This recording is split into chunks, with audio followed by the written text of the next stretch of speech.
আসসালামু আলাইকুম। প্রথমে একটি বাটিতে ১.৫ কাপ আতপ চাউল ও ১ কাপ সেদ্ধ চাউল নিব। আতপ চাউলের পরিমাণটা সেদ্ধ চাউলের পরিমাণের চেয়ে একটু বেশি নিতে হয়। আতপ চাউল ও সেদ্ধ চাউল মিক্স করে পিঠা বানালে পিঠাগুলো সফট হয়।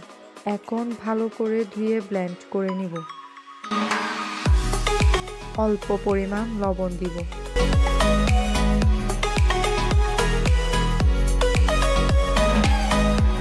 পানি দিব অল্প অল্প করে, কারণ একসাথে পানি দিলে মিশ্রণটি নরম হয়ে যাবে।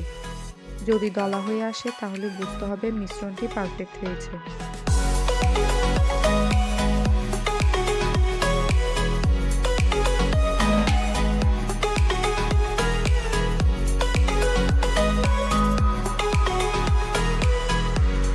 এখন চালের গুঁড়োগুলো ছেঁকে নিব।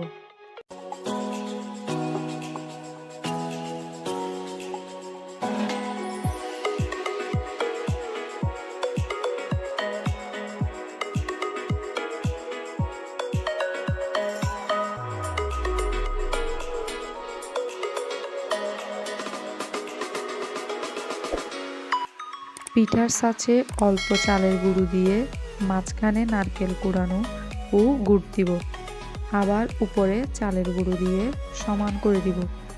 এভাবে সব পিঠা একই পদ্ধতিতে করে নিব।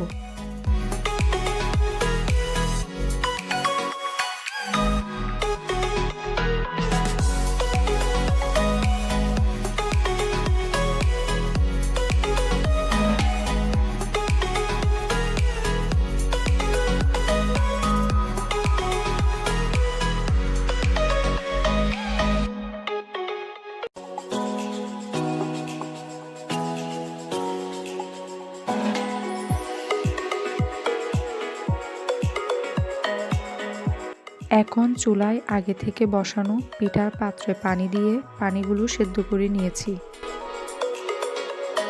পিঠাগুলো এভাবে সুন্দর করে বসিয়ে দিব।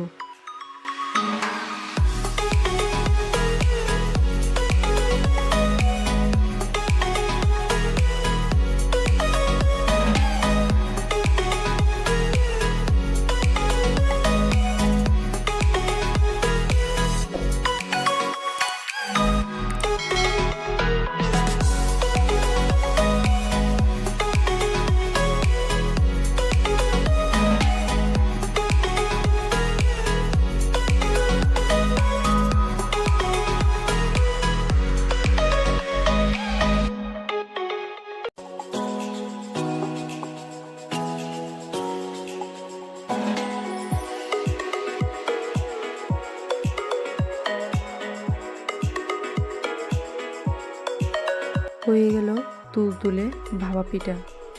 ভিডিওটি ভালো লেগে থাকলে সাবস্ক্রাইব করে পাশে থাকবেন। ধন্যবাদ।